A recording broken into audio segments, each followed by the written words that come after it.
الحمد لله رب العالمين، والصلاة والسلام على أشرف الخلائق أجمعين، سيدنا وسيد الأولين والآخرين، حبيبنا وحبيب إله العالمين أبي القاسم المصطفى محمد، اللهم صل على محمد وآل محمد، وعلى أهل بيته الطيبين الطاهرين الهداة المهديين المعصومين المظلومين، واللعنة الدائمة على أعداء الحق والدين. أما بعد، فقد قال الله تعالى عز اسمه في محكم كتابه ومتقن خطابه: بسم الله الرحمن الرحيم. لو أنزلنا هذا القرآن على جبل لرأيته خاشعا متصدعا من خشية الله، وتلك الأمثال نضربها للناس لعلهم يتفكرون. صدق الله العلي العظيم. اللهم صل على محمد وآل محمد. ایک اور بلندتر آواز میں اللهم صل على محمد وآل محمد. عزیزان گرامی، سامعین ذوی الاحترام، قرآن اور حسین کے عنوان سے جس گفتگو کا آغاز ہوا ہے، آج یہ اس کی گویا تیسری قسط ہے. کل بھی میں نے عرض کیا تھا کہ قرآن اور حسین ایسا دلاویز عنوان ہے کہ اس پر تو پوری ایک کتاب تصنیف کی جا سکتی ہے، بلکہ کئی کتابیں لکھی جا سکتی ہیں.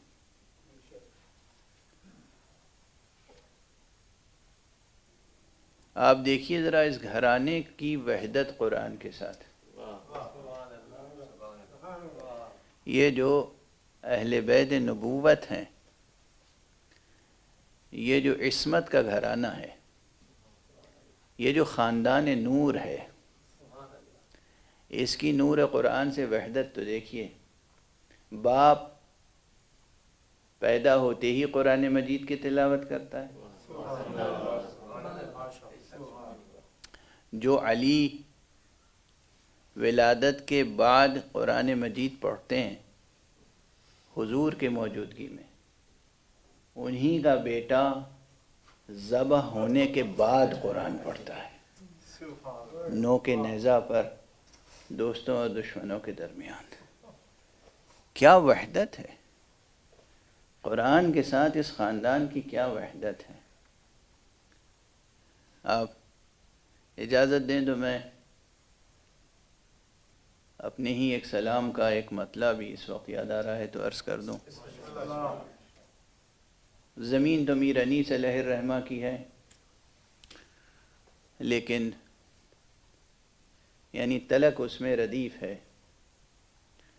لیکن اس مضمون کو غور فرمائیں، اور قرآن مجید میں ایک عظیم مثال موجود ہے.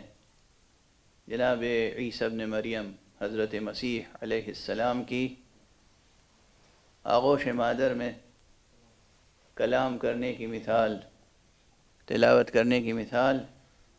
عموماً عام جو تقاضے ہیں طبیعیات کے، عموماً بچہ مکمل کلام نہیں کر سکتا، عموماً کٹا ہوا گلا بھی مکمل کلام نہیں کر سکتا. بس یہ تصور اور تمام روایتیں آپ حضرات کے ذہنوں میں ہیں، انہیں ذہن میں تازہ کر لیجئے اور پھر یہ دو مصرے سماعت فرما لیجئے کہ آواز سخن ہے کہاں سے کہاں تلک. آواز سخن ہے کہاں سے کہاں تلک، گہوارے مسیح سے نو کے سنا تلک۔ پر محمد والے محمد الانتر صلوات۔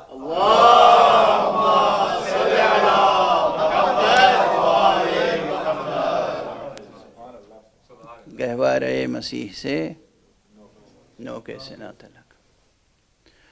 تو جو ارباب عصمت ہوتے ہیں، جو اللہ سبحانہ و تعالیٰ کی طرف سے صاحب عہدہ و منصب و منزلت ہوتے ہیں، ان کی نور کلام حق کے ساتھ مکمل وحدت ہوتی ہے۔ یہی وحدت حسین اور قرآن میں ہے۔ جو شخص قرآن مجید کی حرمت کو پامال کرتا ہے، یہ یقین کر لیجئے کہ اس نے تہذیب حسینی کی آغوش میں پرورش نہیں پائی ہے۔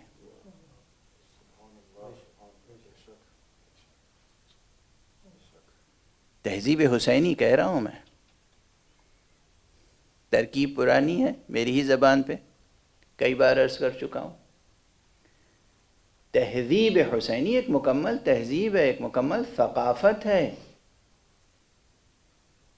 تہذیب عزا، تہذیب ولایت، تہذیب مودت، تہذیب حسینی، ثقافت آل محمد۔ اس ثقافت میں، اس تہذیب میں جن طبیعتوں کو نشو و نما پانے کا موقع ملتا ہے، جو ذہن پروان چڑھتے ہیں، جو دل پروان چڑھتے ہیں، جو طبیعتیں ڈھلتی ہیں، ممکن ہے کہ قرآن مجید کے باب میں ذرا سا سوء ادب کریں؟ ممکن نہیں ہے۔ ہمارے لیے قرآن مجید کی حرمت اتنی ہی اہم ہے جتنی خود رسول اللہ صلی اللہ علیہ وآلہ وسلم۔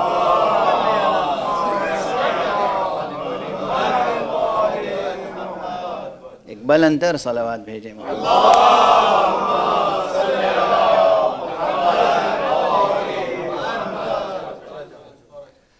کل گفتگو ایک خاص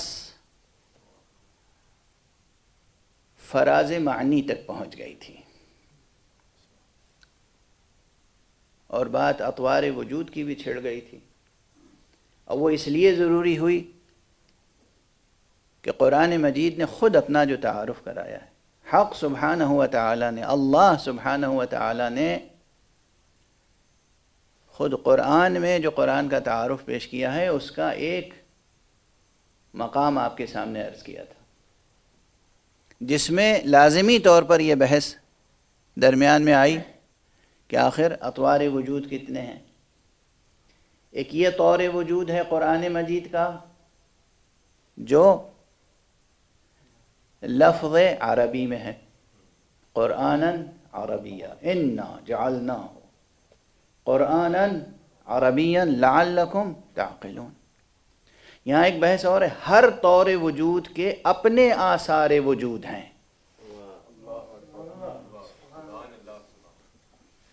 ہر طور وجود کے اپنے آثار وجود ہیں، ہر سطح وجود کے اپنے آثار ہیں۔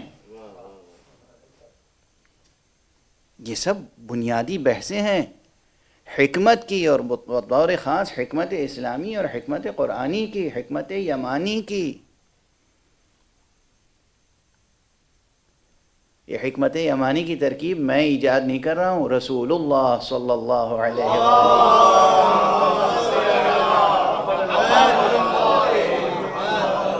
کی زبان مبارک پر یہ ترکیب آئی تھی۔ حکمت یمانی، حکمت قرآنی، حکمت ایمانی، حکمت توحیدی، حکمت صمدی، حکمت اسلامی، اس کے مباحث ہیں یہ۔ وجود شناسی، علم شناسی، وجود کے مراتب، ہر مرتبہ وجود، ہر سطح وجود کے اپنے آثار وجود ہیں، آثار وجودیہ ہیں۔ تو اسی آیت میں لعلکم تعقلون، یہ لعلکم کس کے آثار میں آئے گا؟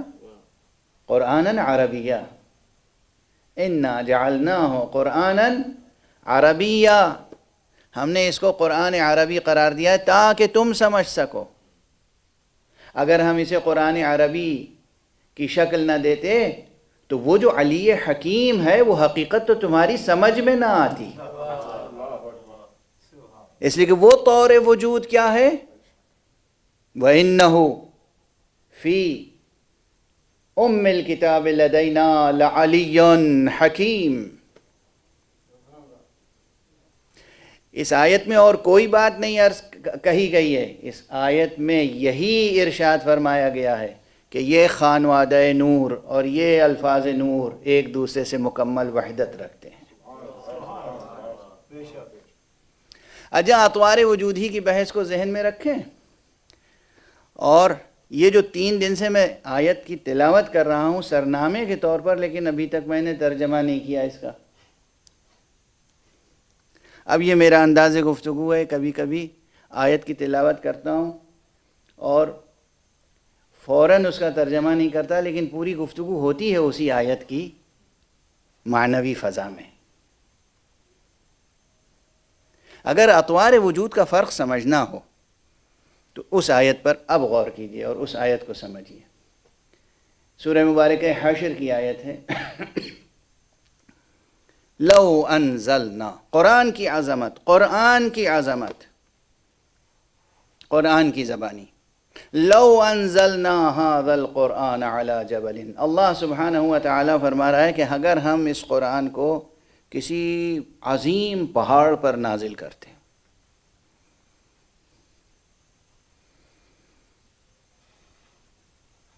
تو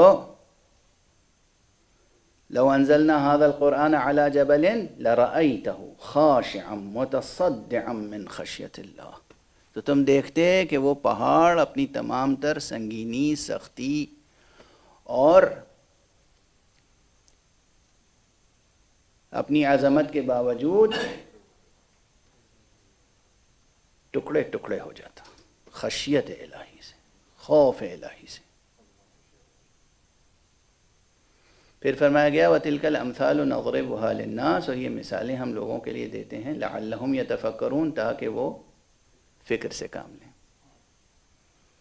فکر سے کام لیں. جب قرآن نے کہا تو ہم فکر سے کام لیں یا نہ لیں؟ مجبور ہیں. ایک تو خود ذہن ایسا اللہ نے بنایا ہے کہ یہ ذہن مجبول ہے، یہ ذہن بنا ہی اس طرح سے ہے کہ اس کا کام ہی ہے سوچنا. ممکن نہیں ہے کہ حق سبحانہ و تعالیٰ کوئی شے خلق کرے، اس کی فطرت میں کوئی امر رکھے اور اس کو اسی امر سے روکے. یہ ممکن نہیں ہے.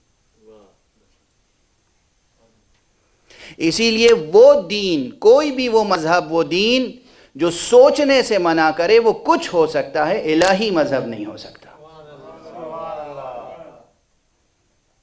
اللہ کی طرف سے آنے والا دین انسان کو سوچنے سے منع نہیں کر سکتا، فکر سے نہیں روک سکتا.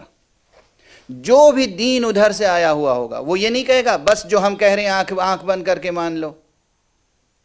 خبردار سوال نہ کرنا، خبردار ان کی کتابیں نہ پڑھنا، خبردار ان کی مجلسوں میں نہ جانا، خبردار ان کی محفلوں میں نہ جانا، ورنہ تمہاری فکر بدل جائے گی، تمہاری سوچ بدل جائے گی، تم بدل جاؤ گے، تمہارا دین ناقص و فاسد ہو جائے گا.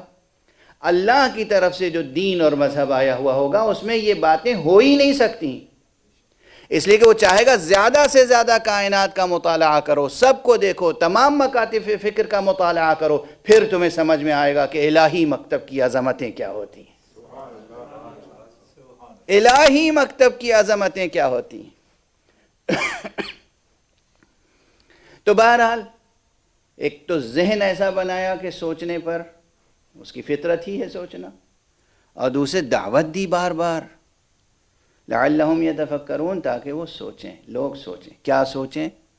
سب سے پہلے تو یہی سوچیں گے کہ اب میں بالکل بچوں کی طرح آگے بڑھوں نا دھیرے دھیرے، تاکہ جو لوگ اسکالرس نہیں ہیں اور عام انداز سے سوچتے ہیں پھر وہ بھی ہم وہاں تک پہنچیں اور پھر ان کو ساتھ لے کے کچھ آگے بڑھیں.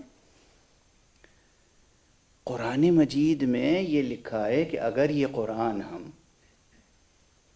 کسی عظیم پہاڑ پر بھی نازل کر دیتے تو وہ پہاڑ خوف خدا، خشیت خدا سے ریزہ ریزہ ہو جاتا، ٹکڑے ٹکڑے ہو جاتا۔ یہ قرآن ہی کا وصف ہے نا، قرآن کا وصف ہے نا۔ یہ پورا قرآن آپ ایک چھوٹی سی لکڑی کی رحل پہ رکھ دیتے ہیں، رحل تو جوں کہ توں رہتی۔ بچوں کو سمجھانے کے لیے مثال دے رہا ہوں، رحل پہ رکھ کے قرآن پڑھتے ہیں یا نہیں؟ اور ایک آیت رکھتے ہیں، پورا قرآن رحل پہ رکھ دیتے ہیں، اور رحل کو جنبش بھی نہیں ہوتی، جوں کہ توں اپنی قوت کے ساتھ باقی رہتی ہے۔ قرآن کہہ رہا ہے اگر پہاڑ پہ نازل کرتے تو ریزہ ریزہ ہو جاتا پہاڑ، اور آپ پورا قرآن ایک لکڑی کی نازک سی رحل پہ رکھے ہوئے ہیں، اور اس رحل کو کچھ بھی نہیں ہو رہا ہے۔ یہ کیا کرشمہ ہے؟ یا آپ قرآن اپنے ایک ہاتھ پہ لے لیتے ہیں، آپ قرآن مجید اپنی جیب میں رکھ لیتے ہیں، یہاں آثار کیوں نہیں ظاہر ہو رہے ہیں؟ اسی لیے ظاہر نہیں ہو رہے ہیں کہ یہ طور وجود کچھ اور ہے، وہ طور وجود کچھ اور ہے۔ اور فرما رہے ہیں آپ اسے بھولیے گا نہیں، یہ طور وجود یہ عربی مبین میں یہ آپ کے ہاتھوں کا بنایا ہوا کاغذ، آپ کے ہاتھوں کی بنائی ہوئی روشنائی، آپ کے ہاتھوں کا بنایا ہوا قلم، آپ کے ہاتھوں کا بنایا ہوا پریس، آپ کے ہاتھوں کی بنائی ہوئی جلد، جو کچھ ہے اس میں جو آپ کے سامنے رحل پہ رکھا ہے آپ کے ہاتھوں کا بنایا ہوا ہے۔ آپ کے ہاتھوں کے بنائے ہوئے قرآن مجید میں اتنی تاثیر نہیں ہو سکتی کہ ایک نازک سی رحل بھی متحرک ہو جائے، لیکن جو نور مشیت سے لکھا ہوا قرآن ہوگا، وہ قرآن وہ عظمت رکھتا ہے کہ اگر پہاڑ پر نازل کر دیا جائے تو وہ ٹکڑے ٹکڑے ہو جائے۔ نور مشیت سے لکھا ہوا قرآن، نور حق سے نازل ہونے والا قرآن کہیں نہیں ٹھہر سکتا مگر اسی نور پر جو خود نور حق سے مشتق ہوا ہو۔ صلوات پڑھ دیجئے محمد۔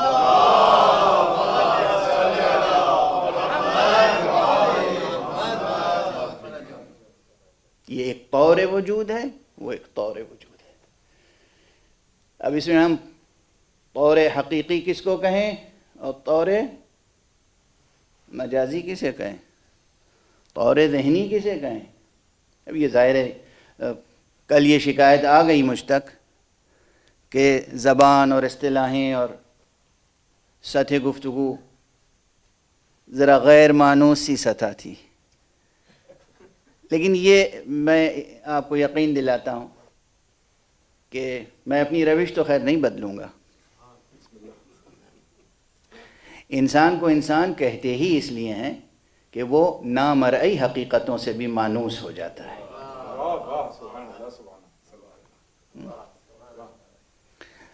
تو آپ جن چیزوں سے مانوس ہیں پہلے سے، انہیں دہرانے سے کوئی فائدہ نہیں ہے، لیکن اس سے بلندر کچھ سطح گفتگو آنی چاہیے سامنے۔ عظمت قرآن کی بات ہے، عظمت قرآن، یہ قرآن بھی عظیم ہے چونکہ یہ حکایت کرتا ہے اسی کی۔ یہ قرآن عظیم ہے چونکہ یہ الفاظ آپ کے ہیں۔ دیکھیے یہ ذرا سمجھیے گا، نماز کے احکام میں ایک حکم بعض فقہا نے بہت توجہ دلائی ہے، کہا جب تم پڑھ رہے ہو نماز میں بسم اللہ الرحمن الرحیم الحمدللہ رب العالمین، یہ جو سورہ پڑھتے ہیں اہدنا الصراط المستقیم، تو تم اسے اپنی طرف سے بنیت دعا نہ پڑھو ورنہ یہ تمہارا کلام ہو جائے گا۔ اس نیت سے پڑھو کہ ہم مأمور ہیں، ہمیں وہ کلام دہرانا ہے جو اللہ کا کلام قلب مصطفیٰ پہ نازل ہوا تھا۔ توجہ رکھیے، لفظیں وہی ہیں، مخارج وہی ہیں، تلفظ وہی ہے، مگر اس نیت سے کیا کہ یہ میری دعا ہے تو کلام آدمی ہو گیا، اس نیت سے کیا کہ ہم وہ کلام دہرا رہے ہیں. واجب ہے، فرض ہے کہ نماز میں ہم وہ کلام تلاوت کریں، ایجاد نہ کریں، تلاوت کریں، انشاء نہ کریں، تلاوت کریں. تلاوت یعنی پیروی. اور ہمارے ہاں اگر اپنی طرف سے کہا ایاک نعبد و ایاک نستعین اہدنا الصراط المستقیم، کلام آدمی ہے، فرض ادا نہیں ہوا. اس نیت سے کہا کہ یہ وہی آیت میں دہرا رہا ہوں جو اللہ کی طرف سے قلب مصطفیٰ پہ نازل ہوئی تھی، جو زبان مصطفیٰ سے امت تک منتقل ہوئی، وہی کلام میں دہرا رہا ہوں تیرے سامنے. مالک، پروردگار، میں تیرے محضر میں تیرا ہی کلام پڑھ سکتا ہوں، مجھے کہاں مجال، یہ جرات، یہ ہمت، یہ حوصلہ کہ خود کچھ کہہ سکوں. اور ہمارے ہاں تیرے محضر میں تیرا کلام پیش کر رہا ہوں. اگر اس نیت سے پڑھا، واجب ادا ہو گیا، نماز صحیح ہو گئی. اور ہمارے ہاں تو یہ نیت کے بدل جانے سے حقیقت اتنی بدل گئی کہ وہ کلام آدمی ہو گیا، اور نیت ذرا سی بدلی تو وہ کلام اللہ کہلایا. اور ہمارے ہاں تو اب یہی قرآن جو پیشور کاتب لکھتے ہیں، پیشور کاتب جن کا کام ہے پیسے لینا، کتابت کرنا، ایمان ہے نہیں ہے، تقوی ہے نہیں ہے، طہارت ہے نہیں ہے، یہ پورا قرآن لکھ دیتے ہیں. نہ ان کے ہاتھ میں تاثیر پیدا ہوتی ہے، نہ اس لکھی ہوئی تحریر میں. اور کوئی با تقوی عالم با عمل صرف اپنے قلم سے بسم اللہ الرحمن الرحیم لکھ کر دے دیتا ہے، اور کوئی اپنے پاس رکھ لیتا ہے تو چلنے والا پانی پر آسانی سے چلتا ہے. ہے تو وہی بسم اللہ. یہ جو بسم اللہ لکھی ہوئی ہے، یہ قرآن مجید. اور ہمارے آپ نیتوں کا فرق سمجھیں، نیت کی عظمت سمجھیں، اس حقیقت کو سمجھیں. قلب مومن کی کیفیت کیا ہونی چاہیے، کیسا صاف قلب ہونا چاہیے، کیسی نیت ہونی چاہیے. اور ہمارے آپ یہی قرآن مشہور واقعہ ہے نا، علامہ مرتضی عالم الہدیٰ کا واقعہ ہے، بغداد کا. دریائے دجلہ موجود ہے اب بھی، یہ اس وقت بھی یہ دریا موجود تھا. اور یہ حکایت ہے کہ ایک شخص روزانہ درس میں آیا کرتا تھا، علامہ مرتضی عالم الہدیٰ کے درس میں. ایک دن بہت تاخیر ہو گئی. شاگرد لائق تھا، یہ اچھے استاد کی پہچان ہوتی ہے کہ اچھے شاگردوں پر خاص توجہ ہوتی ہے. استاد کو فکر کہ بھئی ہم نے مطالب بیان کیے، لیکن وہ جو اہل تھا وہ تو موجود نہیں تھا. بہرحال وہ جب آیا، کہا کیا بات ہے؟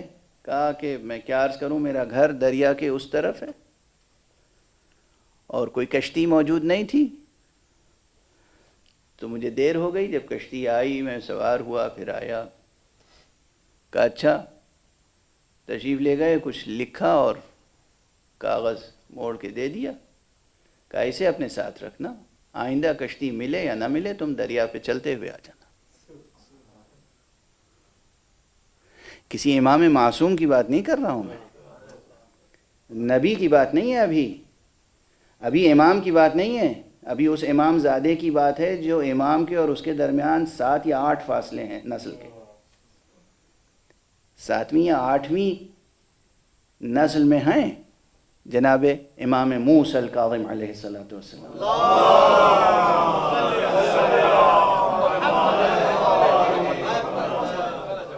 اور فرمانے آپ، اور اس کے بعد وہ عادی ہو گئے، آتے رہے جاتے رہے. ایک دن جو کھول کے دیکھا، دیکھیں نیت اور اعتبار، یقین، عظمت، شک کا گزر نہ ہو دل میں دماغ میں. ایک دن کھول کے دیکھا تو کہا ارے یہ تو بسم اللہ ہی ہے، ارے یہ تو بسم اللہ ہی ہے. اور ہمارے یہاں اس امپریشن کی اور اس ایکسپریشن کی مزید تشریح کی ضرورت تو نہیں ہے. ارے یہ تو بسم اللہ ہی ہے، وہ تاثیر ختم ہو گئی. دیکھ رہے ہیں آپ کیسے آثار وجود میں آتے ہیں اور کیسے آثار ختم ہو جاتے ہیں. پورا قرآن آپ کی رحل پہ رکھا ہوتا ہے اور کوئی اثر نہیں ہوتا. پورا قرآن آپ بغل میں دبا لیں جس میں 114 مرتبہ بسم اللہ لکھی ہوئی ہے، آپ دریا کراس نہیں کر سکتے. اور ایک علم الہدا ہو جو اپنے قلم سے لکھ دے تو اس میں وہ آثار پیدا ہو جاتے ہیں. غور فرمایا آپ نے؟ ہم آپ دن رات قرآن مجید کی تلاوت کرتے ہیں، لیکن جب علی تلاوت کرتے ہیں تو شان کچھ اور ہوتی ہے. جب حسین تلاوت کرتے ہیں تو شان کچھ اور ہوتی ہے. جب کوئی صادق آل محمد تلاوت کرتا ہے تو شان کچھ اور ہوتی ہے. جب کوئی قائم آل محمد تلاوت کرتا ہے تو شان کچھ اور ہوتی ہے. ایک بلند تر صلوات پڑھ دیں محمد.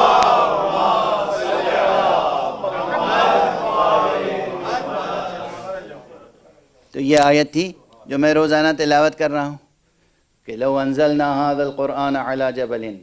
قرآن کی عظمت ہے، قرآن کی تاثیر، قرآن کی عظمت، قرآن کی اہمیت مکتب اہل بیت میں شیعوں کے درمیان.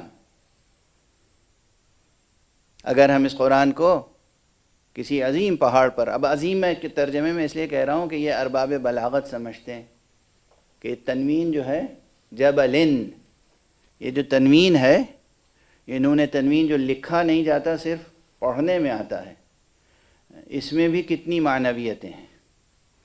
تو کبھی یہ تعظیم کے لیے آتا ہے اور کبھی یہ تحقیر کے لیے آتا ہے اور کبھی یہ تنکیر کے لیے آتا ہے اور کبھی یہ تمکین کے لیے آتا ہے. اب یہ سب اصطلاحیں ہیں، یہ سب ٹرمینالوجیز ہیں. اگر آپ تحقیق کریں گے تو علم کے دروازے کھلتے چلے جائیں گے. میں صرف ٹرمینالوجیز اس لیے عرض کرتا ہوں جو جس کا اہل ہو وہ اپنے مطابق کلیدیں لیتا جائے اور اپنے ذوق کے مطابق دروازے کھولتا جائے. ایک صلوات پڑھ دیجئے محمد.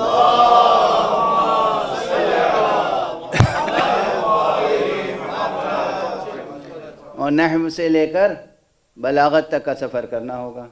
نحو کی کتابوں میں تو بہت چھوٹی چھوٹی باتیں اور معمولی سطح کی باتیں ہیں، پھر بلاغت کی کتابوں میں جو ہے وہاں اور تفصیل ہے. تو کسی عظیم پہاڑ پر اگر نازل کر دیتے ہم اسے، اللہ فرما رہا ہے، تو خوف الہی سے، خشیت الہی سے وہ ٹکڑے ٹکڑے ہو جاتا. اب بات یہاں تک آ گئی ہے تو میں عرض کر دوں کہ یقیناً دو مطالب اس سے قبل میں کہیں یہیں غالباً ماہ مبارک رمضان میں عرض کر چکا ہوں یا اس سے پہلے کہ سوچنے کی بات یہ ہے کہ پہاڑ، یہ پتھر کا پہاڑ اگر خوف الہی سے ٹکڑے ٹکڑے ہو سکتا ہے تو ہمارے دل نرم کیوں نہیں ہوتے؟ قرآن مجید کی تلاوت سے ہمارے دلوں میں کتنی گدازی، دوسروں کے لیے کتنی دل سوزی، کتنی گنجائش، کتنی گہرائی، کتنی گہرائی پیدا ہو جانی چاہیے، کتنی درد مندی پیدا ہو جانی چاہیے.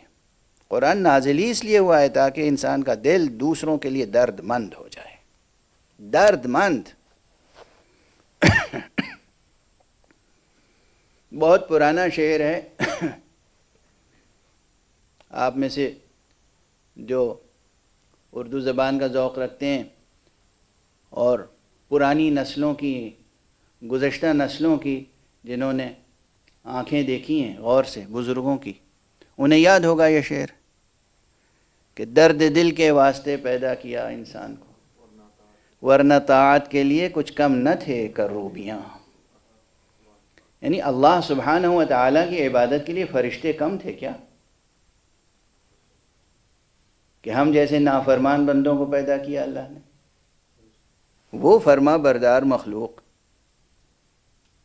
کہ جس کو کہہ دیا تم سجدے میں رہو وہ سجدے میں ہے، جس کو کہہ دیا کہ تم رکوع کرو وہ رکوع میں ہے، جس کو کہہ دیا قیام کی حالت میں رہو قیام کی حالت میں، جو تسبیح کر رہا ہے تسبیح کر رہا ہے، جو تحلیل کر رہا ہے تحلیل کر رہا ہے. ایک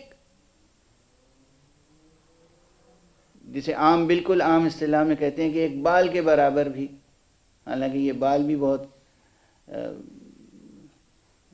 بڑی یونٹ ہو جائے گی فرشتوں کی لطافت کے سامنے. اس کے برابر بھی وہ حکم الہی اور امر الہی سے نہ آگے بڑھتے ہیں نہ پیچھے ہٹتے ہیں. وہ کروبیاں، وہ فرشتے، وہ ملائکہ، وہ نوری مخلوق، وہ اللہ کی عبادت کے لیے کم نہ تھی. ہمیں اور آپ کو پیدا کیا ہے اس دار ابتلا میں، دار آزمائش میں، اس دار ہدنہ میں. دار ہدنہ ترکیب یاد رکھیے گا، کسی وقت اس کے بارے میں عرض کروں گا، چونکہ یہ ترکیب محمد رسول اللہ صلی اللہ علیہ وسلم کی زبان مبارک پر جاری ہوئی ہے اس عالم کے تعلق سے. اس دنیا میں، تضادات کی اس کائنات میں، تضادات کی اس کائنات میں، اس کثرت تضادات اور تضادات کثرت میں انسان کو پیدا کیا صرف کس لیے؟ خود غرضی کے لیے، خود پرستی کے لیے؟ نہ خود غرضی کے لیے نہ خود پرستی کے لیے، خود فراموشی کے ساتھ خدا پرستی کے لیے.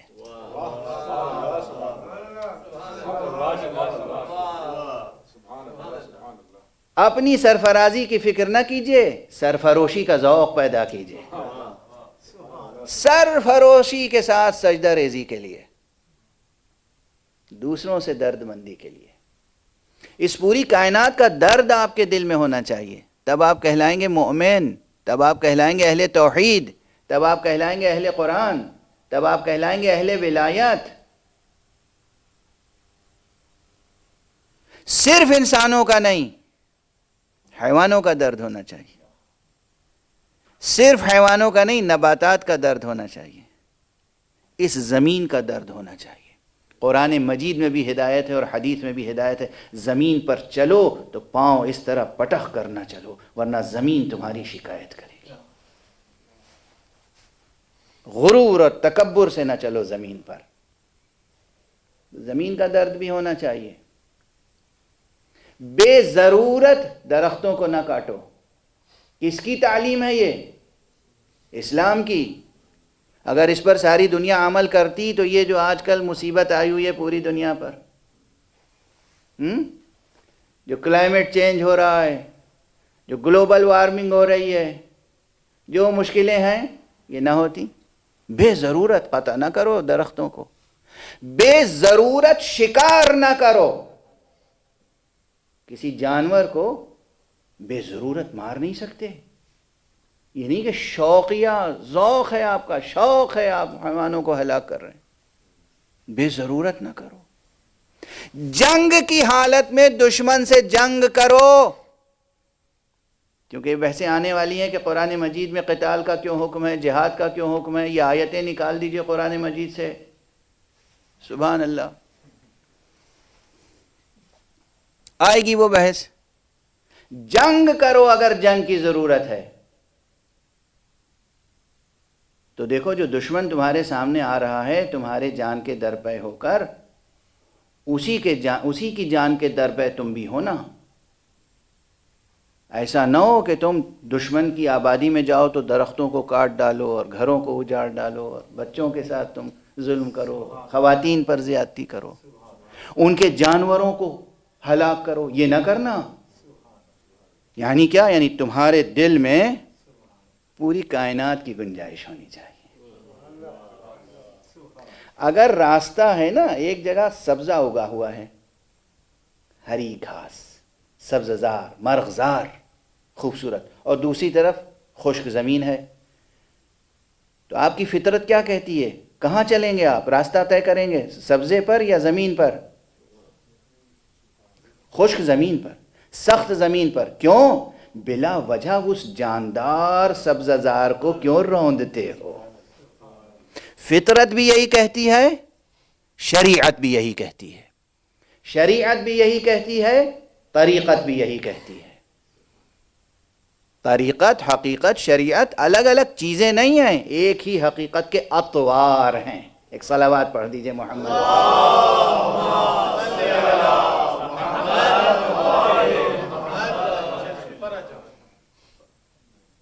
تو یہ جو قرآن نازل ہوا، اگر پہاڑ اس سے ٹکڑے ٹکڑے ہو سکتا ہے تو تمہارا دل کیوں نہیں پھٹ پڑتا، ٹکڑے ٹکڑے ہوتا دوسروں کے غم و الم میں؟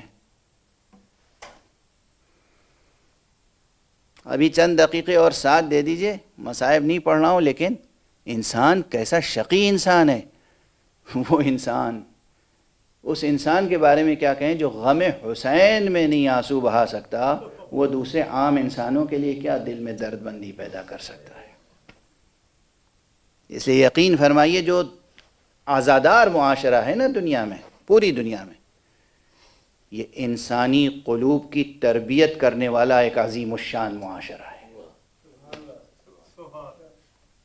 یہ جو ماتم کرنے والے ہاتھ ہیں نا، ان ہاتھوں کا احترام کرو۔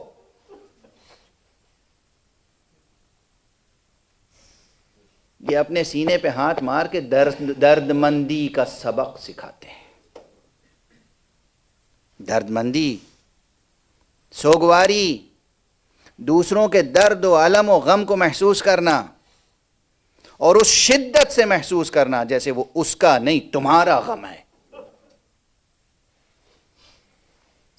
یہ تربیت گاہ ہے، یہ تربیت گاہ اسلامی ہے، یہ تربیت گاہ ایمانی ہے، یہ تربیت گاہ قرآنی ہے، یہ تربیت گاہ غدیری ہے، یہ تربیت گاہ ولایت ہے۔ اگر یہ تاثیر نہیں پیدا ہوئی تو آپ حق ادا نہیں کر سکیں گے۔ لو انزلنا هذا القرآن على جبل، اگر ہم اس قرآن کو کسی پہاڑ پہ نازل کرتے تو وہ پہاڑ ٹکڑے ٹکڑے ہو جاتا۔ بس ایک فقرہ اور مقام منقبت یا مقام نعت و فضیلت میں عرض کر کے پھر مصائب کی گزارش کی طرف آتا ہوں۔ ایک درس تو اس میں یہ ہے ہمارے آپ کے لیے کہ ہمارے دل نرم ہونے چاہیے۔ اگر پہاڑ ٹکڑے ٹکڑے ہو سکتا ہے خشیت الہی سے، خوف الہی سے، تو ہمارے دل نرم کیوں نہیں پڑتے؟ دوسرا پہلو یہ بھی ہے کہ کتنا عظیم ہوگا وہ قلب جس قلب پر یہ قرآن نازل ہوا۔ یہاں سے قلب مبارک مصطفیٰ صلی اللہ علیہ وآلہ وسلم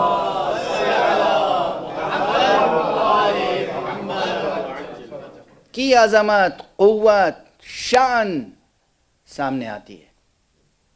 کیا نور قدسی تھا، کیا قلب مبارک تھا جس پر اللہ سبحانہ و تعالیٰ نے وہ قرآن نازل کیا جو کائنات کی کسی سخت سے سخت چیز پر بھی نازل نہیں ہو سکتا تھا۔ اب سمجھ رہے ہیں آپ میں نے یہ جملہ کیوں عرض کیا؟ کسی بھی سخت سے سخت چیز پر، اس لیے کہ اس کرۂ ارض پر سب سے سخت چیز پہاڑ ہے، تو گویا یہ پہاڑ کی مثال دی گئی ہے۔ پہاڑ موضوعیت نہیں رکھتا، پہاڑ موضوعیت نہیں رکھتا۔ موضوعیت یہ ہے کہ ایک مثال دی گئی کہ اس پوری کائنات میں کوئی سخت سے سخت چیز ممکن نہیں ہے کہ وہ بار اٹھا سکے نور قرآن کا مگر قلب مصطفیٰ۔ سر محمد و آل محمد بلندتر صلوات۔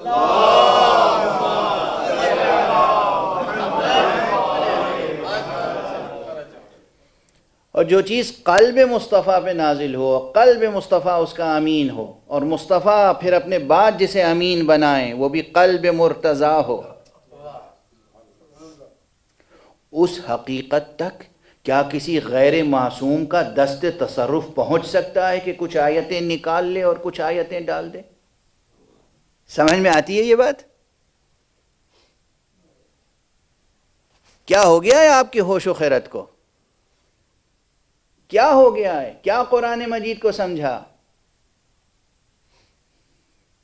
یاد رکھیے، کل بھی میں نے عرض کیا تھا کہ قرآن مجید پہ جو اعتراضات ہیں نئے نہیں ہیں، اور ان تمام اعتراضات کا جواب خود قرآن مجید میں موجود ہے، بس آیات کی تلاوت کرنے کی ضرورت ہے۔ مثلا اس پورے قرآن سے متعلق پروردگار عالم نے ارشاد فرمایا ہے کہ اِنَّا نَحْنُ نَزَّلْنَا الذِّكْرَ وَإِنَّا لَهُ لَحَافِظُونَ، ہم ہیں، ہم نے اس ذکر کو نازل کیا ہے۔ اللہ اکبر۔ دیکھیے قرآن مجید میں انداز یہ اِنَّا نَحْنُ، یہ عجیب و غریب لحن ہے، عجیب انداز ہے، یہ قرآن کا خاص اسلوب ہے عظمت و جلال الہی کے اظہار کے لیے۔ خدا کے علاوہ کسی کو یہ انداز خطاب زیب نہیں دیتا۔ ہم ہیں، ہم۔ اور یہ قرآن مجید میں بس ان مواقع پر آیا ہے جہاں کوئی بہت ہی عظیم حقیقت کی طرف اشارہ کیا گیا ہے۔ مثلا انسانوں کے لیے سب سے بڑی بات کیا ہو سکتی ہے؟ مرنے جینے کی بات، مرنے جینے کی بات ہے۔ کیا ہو سکتی ہے انسان کے لیے جس پہ انسان مرنے جینے پہ تیار ہو جائے؟ مرنا جینا ہی ہے جس پہ مرنے جینے کے لیے تیار ہوتا ہے۔ سمجھ رہے ہیں آپ؟ دیکھیے لہجے میں کیا فرق ہوا، ایک ہی فقرے کو دہرانے میں کیا معنویت پیدا ہو گئی۔ تو سب سے بڑی بات یہ ہے کہ کسی مردے کو کوئی زندہ کر دے، یہ ہے بڑی بات۔ زندہ کو مارنا بڑی بات نہیں ہے، مردہ کو زندہ کرنا بڑی بات ہے۔ تو قرآن مجید میں سورہ مبارکہ یاسین آپ میں سے اکثر حضرات کو تقریباً پوری یاد ہوگی، اکثر تلاوت کی جاتی ہے۔ اس کی 12ویں آیت میں یہی انداز ہے، اِنَّا نَحْنُ نُحْيِي الْمَوْتَى، ہم ہیں، ہم جو مردوں کو زندہ کرتے ہیں۔ ہم ہیں، ہم، وہی انداز جو وہاں ہے، مردوں کو زندہ کرتے ہیں۔ چونکہ زندہ کرنا عظیم ترین مسئلہ ہے، عظیم ترین، واقعا یہ ترین کا لفظ ہم لوگ تو بہت استعمال کرتے ہیں۔ سپرلیٹو ڈگری میں گفتگو کرنا ہم لوگوں کی بیماری ہے، ہر حقیر سے حقیر چیز کو ترین لگا کر عظیم ترین بنا دیتے ہیں۔ معمولی سا کوئی شاعر ہوگا، عظیم ترین شاعر، معمولی سا کوئی ذرا سا 1-2 صفحہ پڑھ لیا، عظیم ترین عالم، معلوم ہوا کہ کوئی 1-2 صفحہ مضمون لکھ لیا، عظیم ترین ادیب۔ ترین کے نیچے تو کوئی آنے کو تیار ہی نہیں ہوتا ہے۔ یعنی اب یہ ترین کے ساتھ جتنے کلمات ہیں یہ بے معنی ہو چکے ہیں۔ لیکن بہرحال توجہ رہے آپ کی اس طرف کہ قرآن مجید سے متعلق گفتگو ہو رہی ہے نا، قرآن مجید سے متعلق گفتگو ہو رہی ہے۔ آپ اس بات کو سمجھیں کہ کہاں پر یہ استعمال کرنا چاہیے ترین کا۔ عظیم ترین مسئلہ ہے واقعاً مردے کو جلا دینا، خدا کہہ رہا ہے۔ ویسے ایک بات عرض کروں، کوئی اس سے اختلاف نہیں، جتنے وعدے خدا نے کیے ہیں اور جتنے کام خدا نے اپنے ذمے لیے ہیں، کرتا ہے وہ کسی نہ کسی ذریعے سے اور واسطے سے، ہے نا۔ اللہ نے کہا میں ہدایت دوں گا، ہدایت دینا میرا کام ہے۔ ہدایت دیتا کون ہے؟ نبی۔ اللہ نے کہا رزق دینا میرا کام ہے، رزق بانٹتا کون ہے؟ فرشتے۔ اللہ نے کہا کہ شفا میں دیتا ہوں، شفا ملتی کیسے؟ ڈاکٹر، حکیم، دوائیں سب استعمال کرتے ہیں، شفا دیتا وہ ہے لیکن ان ذریعوں سے۔ اللہ نے کہا ہم ہیں، ہم جو مردوں کو جلاتے ہیں۔ جب ڈھونڈیں گے تاریخ میں تو کہیں عیسیٰ نظر آئیں گے، کہیں علی نظر آئیں گے۔ صلوات پڑھ دیجئے محمد۔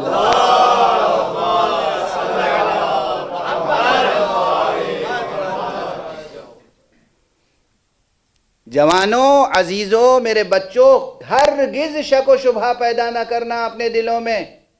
معجزات حقیقت ہیں، اور پیغمبر اکرم محمد مصطفیٰ صلی اللہ علیہ وآلہ وسلم سے لے کر امیر المؤمنین سے لے کر فاطمہ زہرا سے لے کر امام حسن اور امام حسین سے لے کر فرزند حسین امام منتظر تک، ہمارا ہر امام یہ قدرت رکھتا تھا کہ ایک ٹھوکر مار دے تو مردہ زندہ ہو جائے۔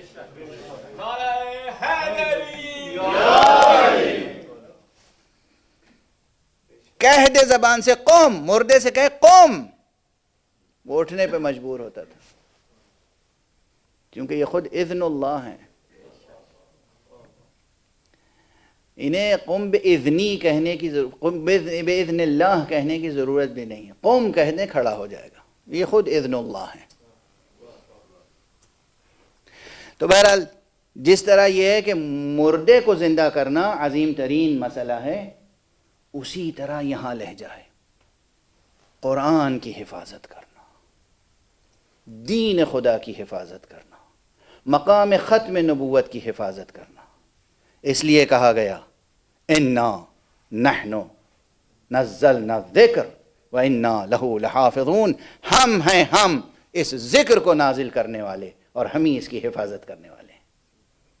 جس کی حفاظت کا اللہ نے وعدہ لیا ہو، دنیا کا کوئی حکمراں اسے تبدیل کر سکتا ہے؟ بہت پیدا ہوئے اور بہت پیدا ہوں گے تبدیلیاں کرنے والے، وہ خود مسخ ہو کے رہ جائیں گے۔ قرآن اپنی جلالت کے ساتھ ہمیشہ باقی رہے گا۔ قرآن مجید کی حفاظت کا عجیب و غریب اہتمام الہی ہے۔ وقت ختم ہو گیا، گفتگو تشنا رہ گئی، اور آپ کو معلوم ہے کہ آج تیسری مجلس ہے محرم کی۔ 2 محرم کو وہ قافلہ جو چلا تھا، 28 رجب کو جو قافلہ چلا تھا سرکار سید الشہداء کا، ابو عبداللہ الحسین کا، جو قافلہ 28 رجب کو مدینے سے چلا تھا، وہ مدینے سے مکے پہنچا، کچھ عرصہ قیام مکے میں رہا، اور 8 ذی الحجہ کو یوم ترویہ وہ قافلہ کربلا کے لیے روانہ ہو گیا۔ جب تمام دنیا سے آئے ہوئے حاجی احرام باندھ رہے تھے عرفات جانے کے لیے، اس وقت جانے کعبہ احرام کھول رہا تھا کربلا جانے کے لیے۔ مسئلہ کیا تھا؟ کیوں؟ عظمت قرآن کی حفاظت، عظمت قرآن کی حفاظت، حقیقت قرآن کی حفاظت، دین کی حفاظت، مقام ختم نبوت کی۔ یہی مسائل تھے اور کوئی مسئلہ نہیں تھا، یہی مسائل تھے، مقام ختم نبوت کی حفاظت۔ کیوں؟ میں پہلی مجلس میں عرض کر چکا ہوں، وحی کا منکر قرآن سے بیعت لینا چاہتا تھا، وحی کا منکر۔ اگر حسین علیہ السلام اس موقع پر قربانیاں نہ پیش کرتے، اتنی عظیم قربانیاں، تو میں نہیں کہہ سکتا کہ پھر اسلام کا کیا ہوتا، پھر اس قرآن کا کیا ہوتا۔ جب مسلمانوں کی عظیم سلطنت کا سلطان کہہ دے کہ نہ کوئی فرشتہ آیا تھا، نہ کوئی وحی نازل ہوئی تھی، تو لوگوں کا کیا عالم ہوتا ہے؟ مشہور مقولہ ہے، الناس علی دین ملوکہم، لوگ تو اپنے بادشاہوں کے دین پر ہوتے ہیں۔ پھر کیا ہوتا ہے اس ملت کا، اس امت کا؟ پوری کی پوری امت یزیدوں اور ولیدوں کی تربیت کردہ امت ہو جاتی ہے۔ لیکن آج اگر دنیا میں قرآن کی صدائیں بلند ہیں، آج اگر دنیا میں مناروں سے اذانیں بلند ہیں، آج اگر خانہ کعبہ کے گرد ابھی بھی نماز کی صفیں قائم ہیں، آج اگر مسجد نبوی میں پابندی کے ساتھ اعتکاف اور نماز اور روزہ اور یہ عبادتوں کے تمام ارکان دین قائم ہیں، تو یہ قربانی حسین کا صدقہ ہے۔ حسین 8 ذی الحجہ کو روانہ ہوئے اور 2 محرم کو کربلا پہنچ گئے۔ لیکن کربلا پہنچنے سے پہلے ہی ہر منزل پر حسین کو کوئی نہ کوئی صدمہ ضرور پہنچا۔ کربلا پہنچنے سے پہلے ہی حسین کو یہ صدمہ پہنچا کہ ایک مقام پر، ایک منزل پر کوفے سے آنے والے 2 مسافر نظر آئے۔ امام نے اپنے اصحاب میں سے کسی سے کہا کہ ذرا جا کے انہیں بلاؤ، دیکھو کون ہیں، کہاں سے آ رہے ہیں۔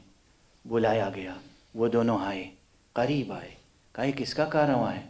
کہا یہ حسین ابن علی کا کارواں ہے۔ سنتے ہی ان دونوں مسافروں کے چہروں کا رنگ بدل گیا۔ کہا کہاں ہیں فرزند رسول؟ کہا تم ہمیں کوفے کی کچھ اطلاع دو گے؟ کہاں اطلاعیں تو اہم ہیں، مگر تم سے نہیں بتا سکتا، مجھے آقا تک لے جاؤ، مجھے فرزند رسول تک لے جاؤ۔ فرزند رسول تک لایا گیا، امام حسین تک لایا گیا، دیکھا کہ چہرے کے رنگ بدلے ہوئے ہیں۔ آقا حسین نے پوچھا کہو تو صحیح کیا خبر ہے؟ آنے والوں نے ادھر ادھر دیکھا، ادھر علی اکبر ہیں، ادھر عباس ہیں، کچھ اور لوگ ہیں۔ ایسا معلوم ہوتا تھا یہ دو آنے والے آقا کی معرفت رکھتے تھے، دل میں دل سوزی تھی، دل میں درد مندی تھی، کچھ احترام اور عظمت کا لحاظ تھا، خاموش تھے، ادھر ادھر دیکھ رہے تھے۔ امام نے آنکھوں کو پہچان لیا اور کہا دیکھو یہ میرے اپنے ہیں، ان سے کوئی پردہ نہیں ہے، ان سے کوئی حجاب نہیں ہے، جو خبر ہو بتاؤ۔ ایک مرتبہ انہوں نے با آہو نالا کہا، فرزند رسول جب ہم کوفے سے نکل رہے تھے تو آپ کے سفیر مسلم ابن عقیل کے پاؤں میں رسیاں بندھی تھی اور کوفے کی گلیوں میں بے حرمتی کی جا رہی تھی۔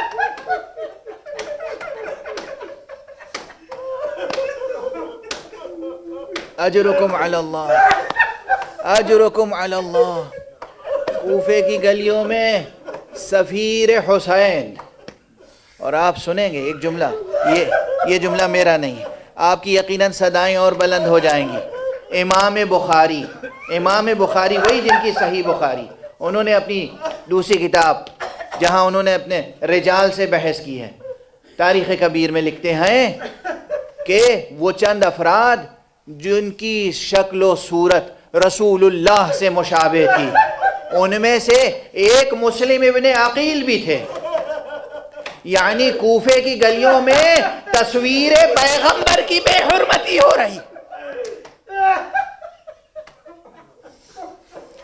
آقا نے سنا اور آپ کی ریش مبارک آنسوؤں سے تر ہو گئی،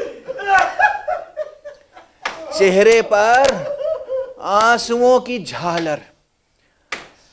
آقا حسین کچھ دیر توقف فرمایا اور اس کے بعد خیمے میں تشریف لے گئے۔ بی بی جناب زینب نے دیکھا بھائی کے چہرے کا رنگ بدلا ہوا ہے، ریش مبارک آنسوؤں سے تر ہے، لگتا ہے کوئی صدمے کی بات ہے، لگتا ہے کوئی اندوہناک مسئلہ درپیش ہے۔ سوچ ہی رہی تھی کہ ایک مرتبہ جناب سید الشہداء نے فرمایا، آقا نے فرمایا، اس لیے کہ جناب مسلم کی زوجہ آقا حسین کی بہن ہے، آقا امیر المومنین کی بیٹی ہیں جن کا نام رقیہ ہے۔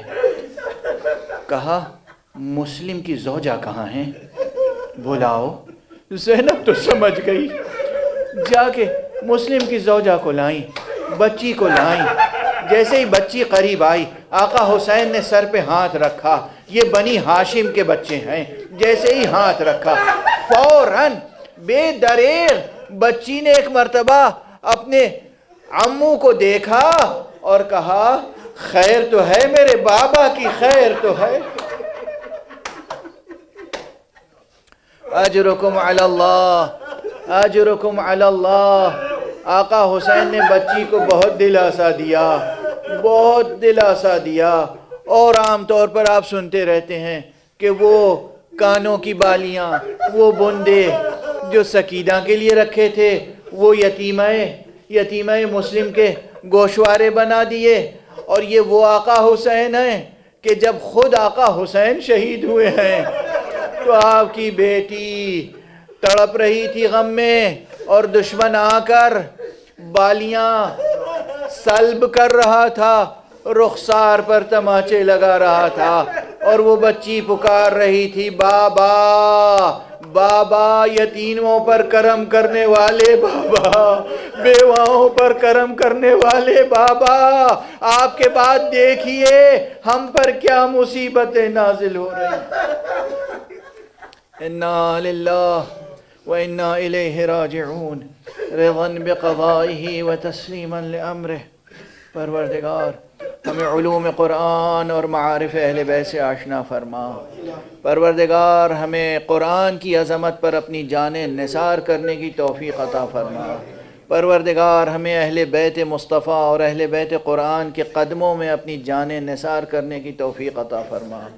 پروردگار ہمارے معاشرے پر علماء حق کا سایہ برقرار رکھ۔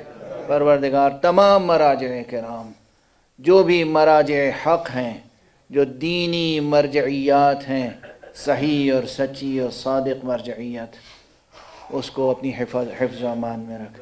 پروردگار بطور خاص آیت اللہ العظمیٰ سید علی حسینی سیستانی اور رہبر معظم آیت اللہ العظمیٰ ولی فقیہ سید علی حسینی خامنئی کو اپنی خاص حفظ و امان میں رکھ۔ پروردگار انسانیت آلام میں مبتلا ہے، اس وبائے عام کو دور فرما، بیماریوں کو دور فرما، پالنے والے گناہگاروں کی نحوستوں کو دور فرما، گناہگاروں کو توبہ کی توفیق عطا فرما۔